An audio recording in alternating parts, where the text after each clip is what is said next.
শ্রী শ্রী ঠাকুরমায়ের কথা চ্যানেল থেকে আপনাদের সবাইকে সুস্বাগত।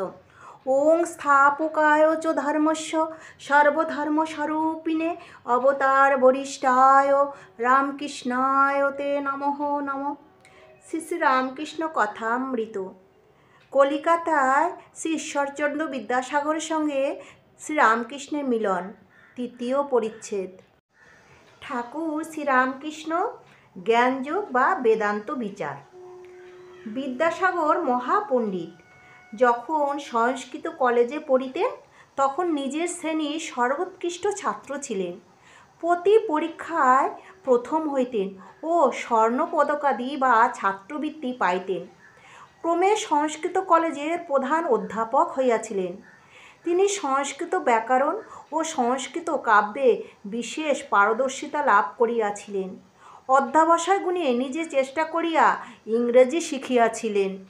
ধর্ম বিষয়ে বিদ্যাসাগর কাহাকেও শিক্ষা দিতেন না। তিনি দর্শনাদি গ্রন্থ পড়িয়াছিলেন। মাস্টার একদিন জিজ্ঞাসা করিয়াছিলেন, আপনার হিন্দু দর্শন কিরূপ লাগে? তিনি বলিয়াছিলেন, আমার তো বোধ হয় ওরা যা বোঝাতে গেছে বোঝাতে পারে নাই। হিন্দুদের ন্যায় শ্রাদ্ধাদি ধর্মকর্ম সমস্ত করিতেন। গলায় উপবীত ধারণ করিতেন। বাংলায় যে সকল পত্র লিখিতেন তাহাতে শ্রী শ্রী হরিশরণম ভগবানের এই বন্দনা আগে করিতেন। মাস্টার আর একদিন তাহার মুখে শুনিয়াছিলেন তিনি ঈশ্বর সম্বন্ধে কিরূপ ভাবেন। বিদ্যাসাগর বলিয়াছিলেন, তাকে তো জানবার জো নাই। এখন কর্তব্য কি? আমার মতে কর্তব্য আমাদের নিজের এরূপ হওয়া উচিত যে সকলে যদি সেরূপ হয় পৃথিবী স্বর্গ হয়ে পড়বে। প্রত্যেকের চেষ্টা করা উচিত যাতে জগতের মঙ্গল হয়। বিদ্যা ও অবিদ্যার কথা কহিতে কহিতে ঠাকুর ব্রহ্মজ্ঞানের কথা কহিতেছেন। বিদ্যাসাগর মহাপণ্ডিত, স্বরদর্শন পাঠ করিয়া দেখিয়াছেন, বুঝি ঈশ্বরের বিষয় কিছুই জানা যায় না। শ্রীরামকৃষ্ণ ব্রহ্ম বিদ্যা ও অবিদ্যার পার, তিনি মায়াতীত, ব্রহ্ম নির্লিপ্ত, জীবেরই সম্বন্ধে দুঃখাদি। এই জগতে বিদ্যামায়া অবিদ্যামায়া দুই আছে। জ্ঞান ভক্তি আছে, আবার কামিনী কাঞ্চনও আছে।